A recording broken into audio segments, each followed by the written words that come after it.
à tous sur Ilang Sacré, les mystères du féminin révélés. Alors oui, je le dis tout le temps, mais là, exceptionnellement, aujourd'hui, je suis, oui, honorée, vraiment, de recevoir une grande dame, oui, une grande dame, de par sa vision de la vie, de par ses différents engagements. Je ne vous en dis pas plus, je vous présente Natou. Natou, sois la bienvenue sur Ilang Sacré et merci de m'accorder ce temps, de nous accorder justement de ton temps parce que je te sais très occupée sur plusieurs grands projets. Donc, je suis honorée de te recevoir et sans plus tarder, je te laisse te présenter à nous dans ton essence, de qui tu es, de ce que tu as envie de nous transmettre là, dans ta présentation. Ok, donc voilà, je suis Natou Pedrosa Kombi, je suis auteure, je suis entrepreneur, je suis épouse, je suis maman et ma plus grande passion, c'est la femme africaine. C'est la question de la femme africaine dans les sociétés actuelles. Et donc, bon, évidemment, tout cela renvoie à l'une de mes plus grandes autres passions qui est l'histoire. Donc, l'histoire de l'Afrique surtout.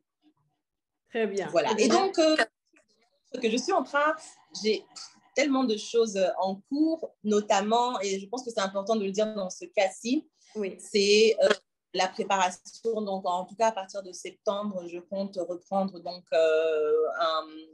un doctorat en histoire que je suis en train de préparer parce que là, l'histoire est tellement, tellement importante. Moi, je trouve que l'histoire africaine actuelle est vraiment, comment dire, il y a trop de falsifications dans l'histoire qu'on nous enseigne actuellement. L'historiographie africaine actuelle a vraiment besoin d'historiens africains conscients des réalités de toutes ces histoires menées dans le but que nous ne puissions pas connaître notre histoire. Oui. Et en étudiant l'histoire de la femme africaine dans les sociétés africaines, on se rend compte justement de cette importance de revoir l'histoire et de représenter l'histoire de manière plus véridique. Magnifique. Donc, voilà un peu. J'adore. En tout cas, tu as tous nos soutiens à toutes, vraiment. Et je dirais même à tous aussi, parce que nous avons des hommes qui commencent à s'ouvrir, en tout cas, dans ce féminin sacré, qui apportent leur engouement et leur intérêt. Donc, nous sommes toutes et tous avec toi, vraiment, pour que tu ailles à fond dans la réalisation de ce doctorat. On en a vraiment besoin. Et donc, tu as parlé de l'histoire. Et la première question, moi, que j'ai envie de te poser, mais qu'est-ce qui a fait que tu t'intéresses à l'histoire de la femme noire? Alors, déjà, à la base, c'est la passion qui m'anime depuis ma jeunesse, qui est la royauté. Donc, j'ai toujours aimé.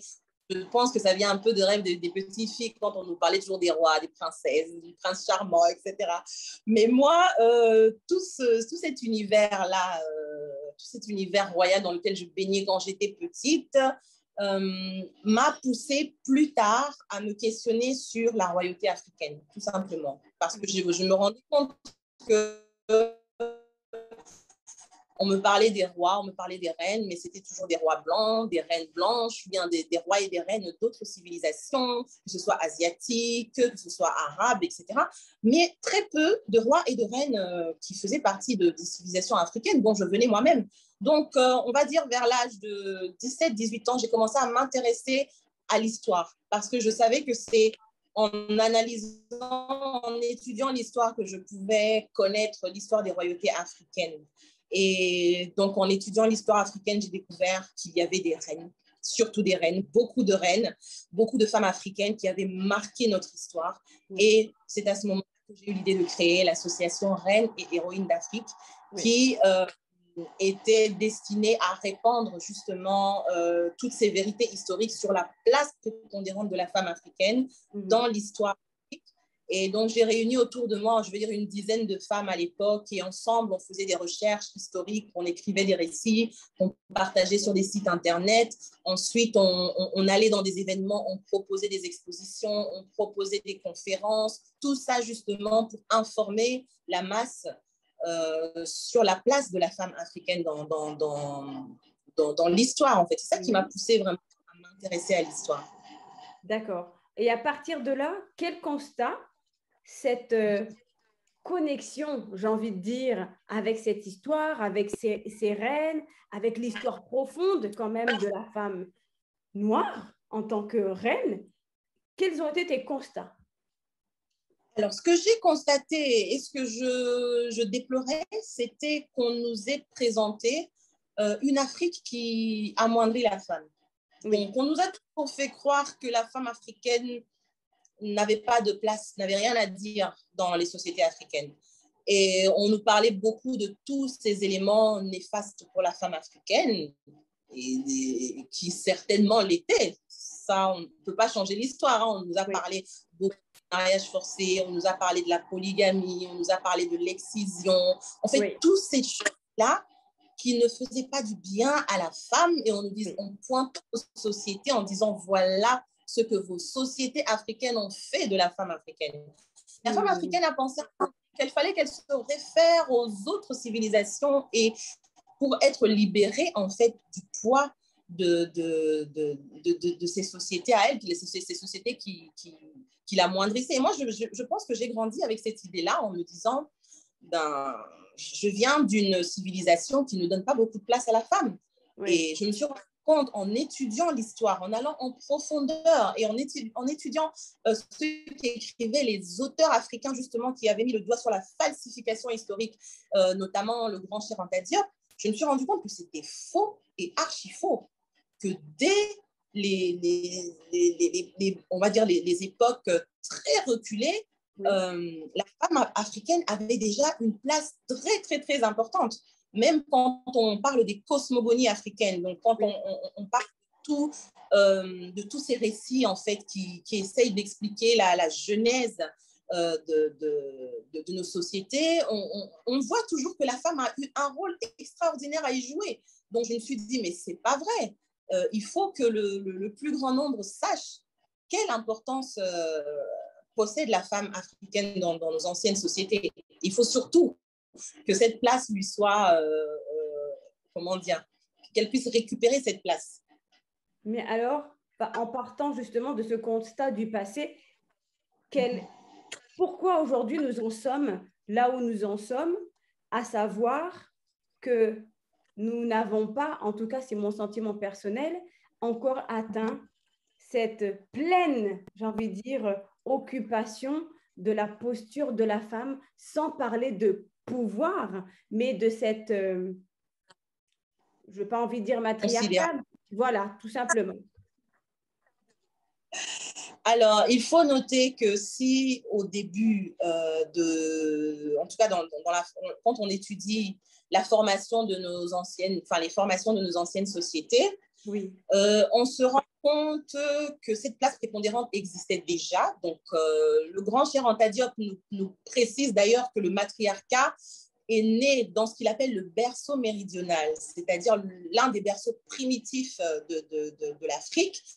Et ce serait avec la découverte de la femme, la découverte de l'agriculture, pardon, par la femme. Donc, les secrets de l'agriculture qui ont permis à la femme de devenir celle qui nourrit la famille, celle qui soigne la famille et finalement celle à qui l'on faisait confiance. Voilà, guérie. Et celle à qui l'on faisait confiance pour bien mener les questions sociétales, les questions familiales.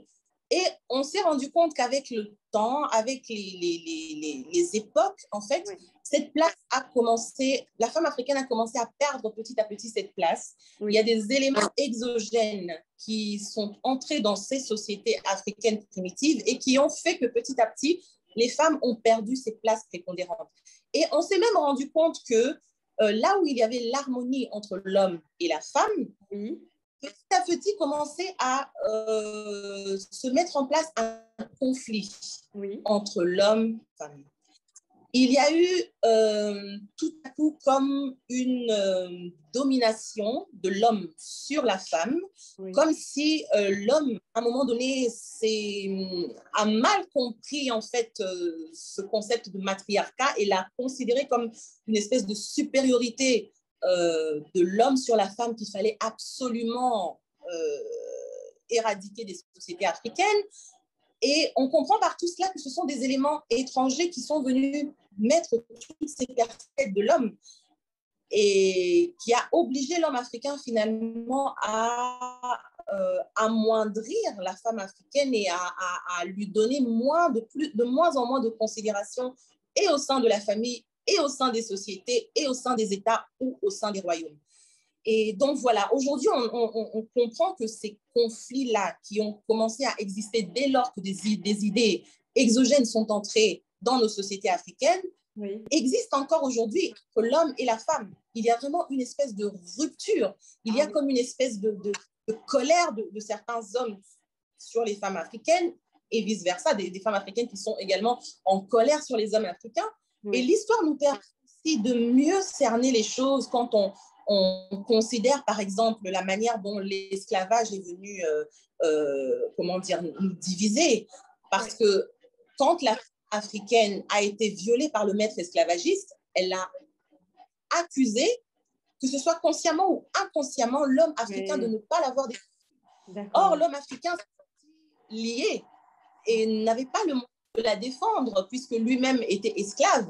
Et tout cela a fait en sorte que l'homme africain a senti comme s'il avait perdu sa virilité aux yeux de la femme africaine. Et vraiment, toutes ces choses-là sont venues perturber en fait l'ordre des choses et l'équilibre des choses. Ouais. Et quand on parle de colonisation, c'est exactement le même schéma qui s'est produit, c'est-à-dire que le colon est venu apporter des idées qui n'avaient absolument rien à voir avec ceux qui créaient l'harmonie et l'équilibre dans nos anciennes sociétés, c'est-à-dire l'attribution de certains pouvoirs aux femmes. Et donc, lorsque les colons sont venus vraiment, on va dire, encourager les hommes africains à ne plus donner ces places prépondérantes aux femmes, eh bien, les femmes africaines se sont senties trahies, tout simplement, en disant, vous avez laissé les envahisseurs venir placer le chaos dans nos sociétés et venir nous amoindrir alors que nous étions vos mères, alors que nous avions ce pouvoir sacré que le divin nous avait donné justement pour nous permettre de vivre en harmonie avec vous. Et ce sont toutes ces choses-là qui, avec le temps, nous ont placés dans cette situation actuelle où on est vraiment en conflit, où la femme africaine ou la femme afro-descendante est en conflit avec l'homme descendant. C'est tellement profond ce que tu dis que tu te dis, mais avec tout ce contexte-là, on arrive à comprendre aussi qu'on est sur des blessures conscientes, mais inconscientes aussi. On porte même dans nos ADN, je veux dire de génération en génération. Des mémoires. Voilà, exactement. Et aujourd'hui, on peut se poser la question, mais pourquoi certaines femmes se disent, non, je ne peux pas épouser un noir, je ne peux pas épouser un noir africain, je ne peux pas épouser un afrodescendant parce qu'ils sont comme ça, on ne pourra pas, ça n'ira pas. D'un autre côté, de l'autre côté, on a les hommes africains qui se disent non, impossible, je ne peux pas épouser une femme noire, la femme noire est trop arrogante, la femme noire est ceci, la femme noire est cela. Mais on ne se rend pas compte que le conflit vient de beaucoup plus loin que ça. C'est beaucoup clair. plus. Et qu'il a certainement, dans notre histoire, il a existé une époque où nous étions en parfaite harmonie et il n'y avait pas ce conflit. Il n'y avait pas ce conflit. Et ce sont ces périodes historiques-là, ces pans de l'histoire-là que nous ignorons, qui doivent nous enseigner aujourd'hui, qui peuvent nous permettre de retrouver cette harmonie que nous possédions avant. Alors justement, Natou, là tu me tends forcément la perche, mais qu'est-ce que c'est que ces relations-là qui existaient entre l'homme et la femme? Quelle ambiance existait-il? Quel était l'état d'esprit? Quelle était la relation qui existait entre l'homme et la femme en ce temps-là? Alors, j'ai parlé tout à l'heure des cosmogonies africaines. Oui. Les cosmogonies africaines sont très intéressantes à étudier et quand vous en étudiez étudié plusieurs, vous vous rendez compte qu'il y a un point commun, c'est la place prépondérante de la femme africaine au moment de la création. Parce qu'en fait, les cosmogonies nous parlent de Genèse, les genèses, on va dire, des sociétés africaines, tout simplement. Et dans ces créations des sociétés africaines, la femme a toujours une place prépondérante. La plupart des cosmogonies africaines nous parlent du divin, nous parlent d'un créateur, nous parlent d'un... On peut, comme je dis aujourd'hui, parler de Dieu, pour moi, c'est tellement réducteur quand on est africain. On peut parler de l'univers, on peut parler d'une force créatrice, on peut parler de Dieu. Certains l'appellent Zambé, certains l'appellent l'Olodumare, certains l'appellent Allah, certains l'appellent... On peut appeler ça comme on veut, mais il y a une chose qu'on ne doit pas ignorer, c'est qu'il y a une force créatrice qui nous a tous créés. Et quand nous autres Africains étudions nos cosmogonies, on nous parle de cette force créatrice qui a donné un pouvoir à la femme qui est de donner la vie. Donc, on ne parle pas on n'est pas dans cette conception judéo-chrétienne selon laquelle la femme a été formée avec la côte de l'homme. On n'est vraiment pas là-dedans dans nos cosmogonies africaines. Dans nos cosmogonies africaines, le divin, le créateur, l'univers, appelez ça comme vous voulez, a posé en la femme un pouvoir, et c'était le pouvoir de donner la vie. C'était ce qu'on appelle le féminin sacré, qui est ce pouvoir que possèdent toutes les femmes et que possédait la femme originale, entre guillemets, si on veut voir les choses de cette manière. Et pour vous donner un simple exemple, parce que les cosmogonies, on a tellement, on ne peut pas tous parler de toutes les cosmogonies où on citait plusieurs, c'est tellement long, et souvent les histoires sont longues, mais j'aime beaucoup parler comment dire, de l'histoire de Oshun et des 7 orishas, qui est en fait une histoire qu'on raconte souvent dans la cosmogonie Yoruba, qui nous parle en fait de Dieu, qui est Olodumare, qui avait besoin de créer les hommes et de créer les femmes. Mais pour ça, Olodumare a mis en une femme, qui est Oshun, le pouvoir de créer d'autres orishas. Donc, Oshun en elle-même, elle est orisha, c'est-à-dire elle est une puissance qui vient du divin et qui vient pour assister les hommes, pour aider les hommes. C'est un peu comme les orishas peuvent être semblables aux saints chez les catholiques, par exemple. Donc, il y a tel saint qu'on peut invoquer pour tel problème, tel saint qu'on peut invoquer pour la guérison, tel saint qu'on peut invoquer pour des problèmes de stérilité, par exemple. Les orishas ont la même, on va dire, fonctionnalité. Et d'ailleurs, on se pose la question, pourquoi? Et donc, les orishas, il y a plusieurs orishas dans la cosmogonie Yoruba, mais il y a cet orisha féminin que l'on appelle Oshun. Et Oshun aurait reçu le pouvoir du féminin sacré qui a permis de créer les orishas masculins. Et pour faire très court, en fait, à un moment donné, donc, Dieu crée Oshun, et à travers Oshun, il crée les 7 orishas de sexe masculin, et il leur confie une mission en disant « Peuplez la terre ». Peupler la terre, faites, je veux dire, créer des créatures vivantes, bon, je ne sais, la redondance là. Comment dire? Faites en sorte qu'il y ait des créatures vivantes, on va dire, sur la terre. Donc, le monde, que ce soit le monde animalier, que ce soit le monde végétal, etc., Dieu leur donne cette mission de créer ensemble. Et malheureusement, les orishas masculins, les 7 orishas masculins vont mettre Oshun de côté en disant on n'a pas besoin d'elle, on est assez fort pour créer tout ce que Dieu nous demande de faire. Et Oshun est très déçue parce qu'elle se dit ah bah d'accord, ils pensent qu'ils n'ont pas besoin de moi, ok, on verra bien comment les choses vont se passer. Et or, Oshun a le pouvoir comment dire, de créer l'eau. Et ces orishas masculins se rendent compte qu'ils ont besoin d'eau. Et Oshun, pour montrer son pouvoir, justement, va créer une inondation. Pour dire, voilà, j'ai le pouvoir de créer l'eau, mais j'ai aussi également le pouvoir de semer le chaos. Et donc, petit à petit, bon, l'histoire est un peu plus étoffée que ça. Là, c'est vraiment parce qu'on n'a pas le temps. Mais quand ces orishas-là se rendent compte que Oshun, ils ont besoin d'Oshun, ils vont vers Dieu, qui est Olodumare, en lui disant, mais tu nous confies une mission, mais regarde, féminin là, elle veut plus travailler avec nous, elle est susceptible, voilà. Et alors Dieu leur dit, mais vous savez que elle était là bien avant vous, que sans elle, vous n'aurez pas pu être créé, et que cette mission que je vous donne, vous ne pouvez pas aller jusqu'au bout de cela sans la faire participer, parce qu'elle était là avant vous, parce que c'est elle qui vous a donné la vie et parce qu'elle est votre mère. Et donc, c'est comme ça qu'apparemment les Orishas seraient retournés vers Oshun en lui disant, Dieu nous a dit, Olodumare nous a dit que tu es notre mère. Et c'est comme ça qu'ils se mettront ensemble. Et tout, en fait, les cosmogonies africaines nous apprennent beaucoup sur la manière dont nous pouvons être en harmonie, hommes et femmes.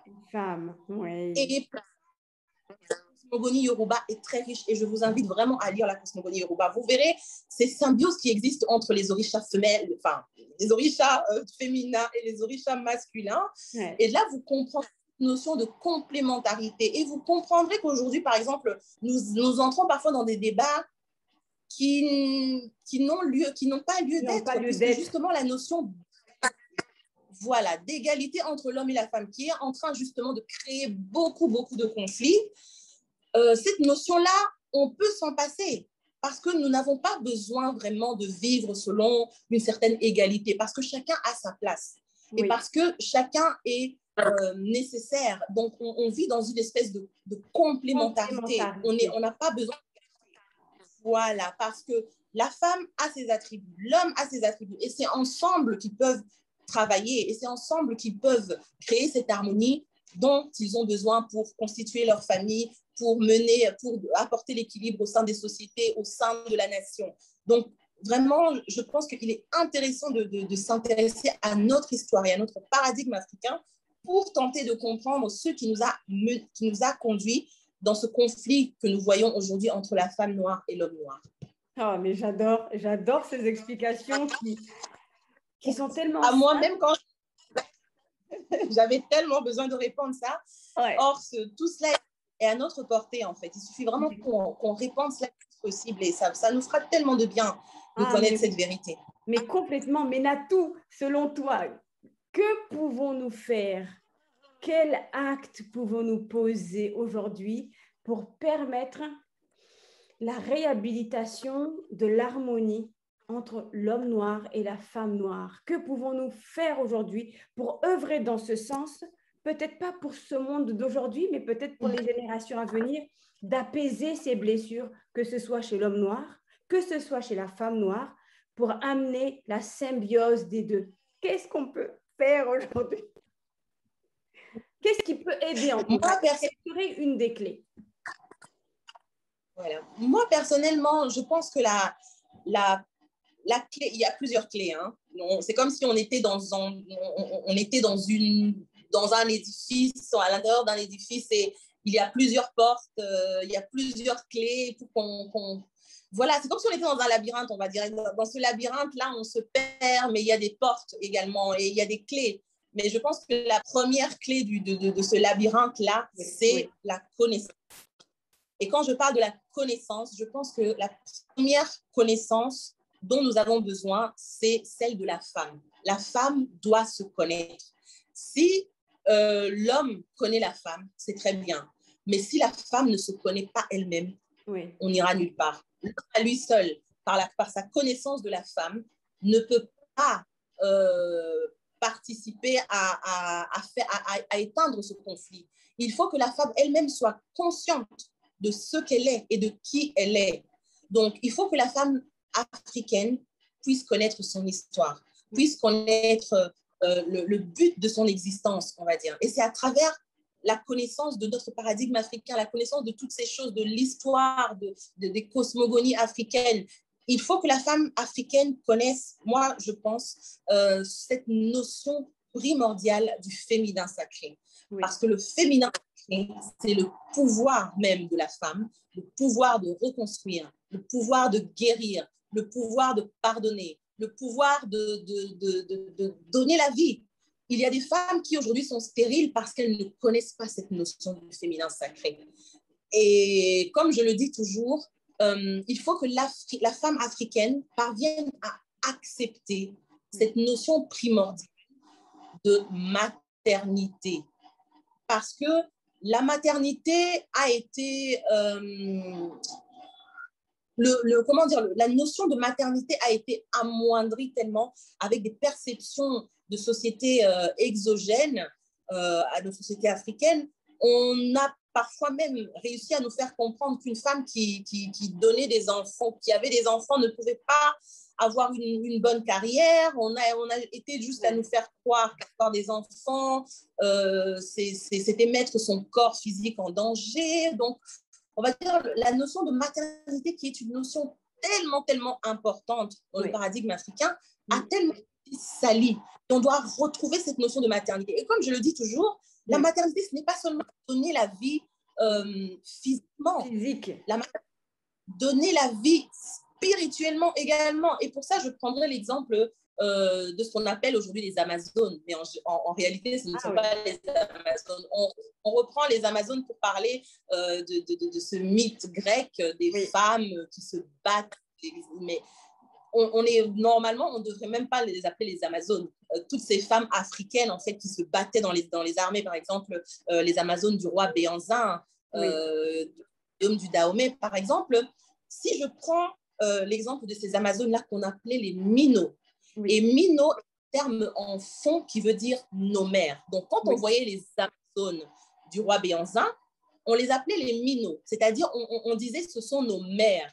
Mais ce qui nous permet de comprendre la notion africaine de que la notion africaine de maternité ne se repose pas seulement sur des éléments d'ordre physique, mais aussi des éléments d'ordre spirituel, c'est que la plupart des Mino fait vœu au roi de ne pas avoir d'enfants, de ne pas concevoir, donc de se donner entièrement à la protection du roi. Donc, elles étaient là pour protéger le roi absolument, et elle avait décidé de ni se marier, ni d'avoir des enfants.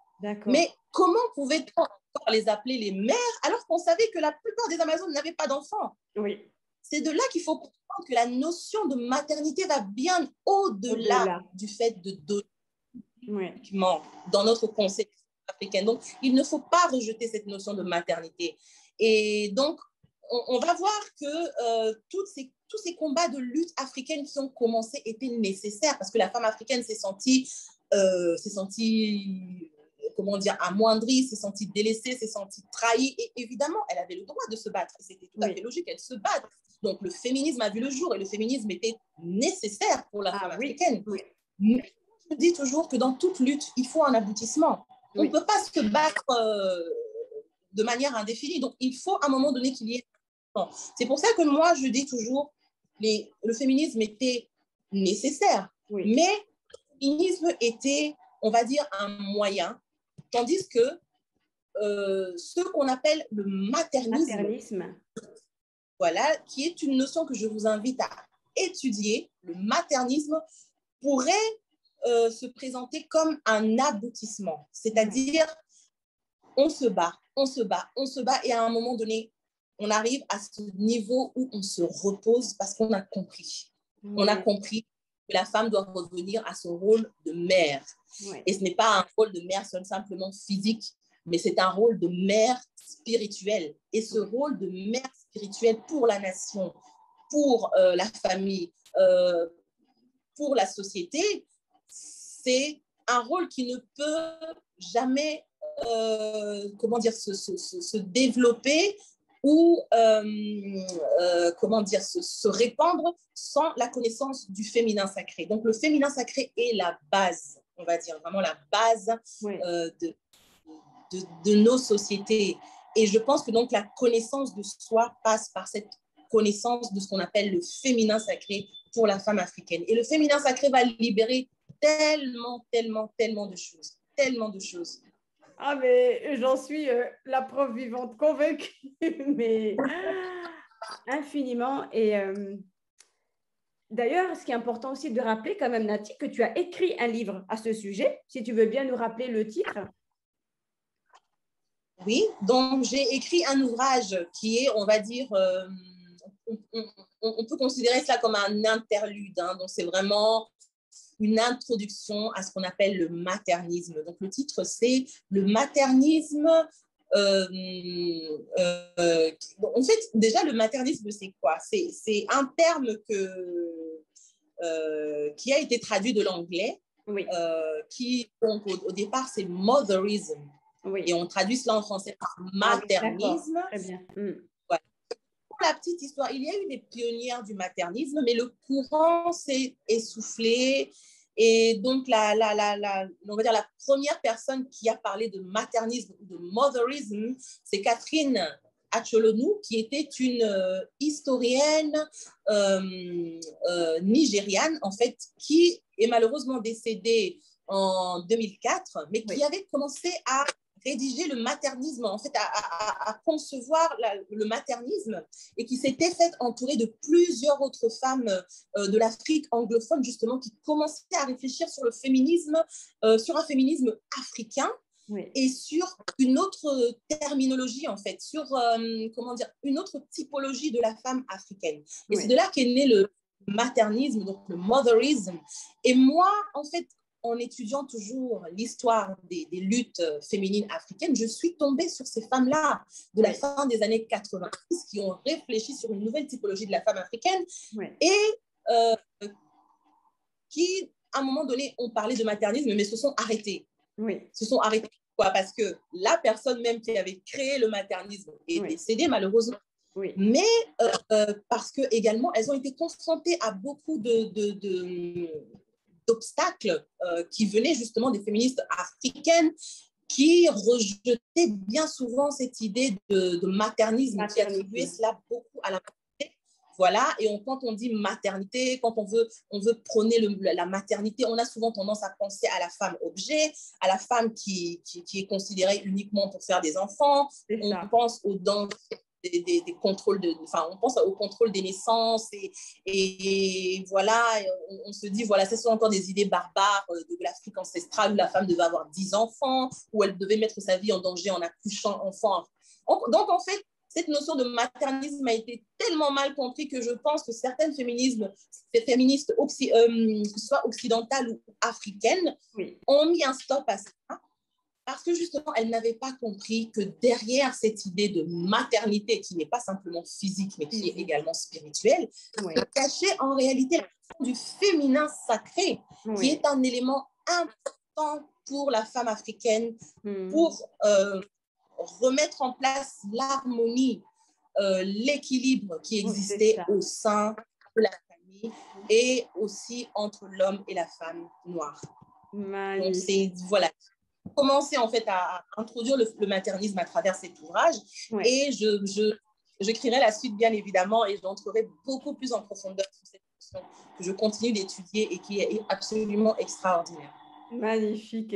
Natou, on arrive à la fin de notre interview, mais je ne te laisse pas partir sans nous déposer un message qui résumerait toute notre interview que tu souhaiterais transmettre à toutes les personnes, hommes et femmes, qui nous écoutent, soit femme, un message pour l'un et l'autre ou un message global à ta convenance.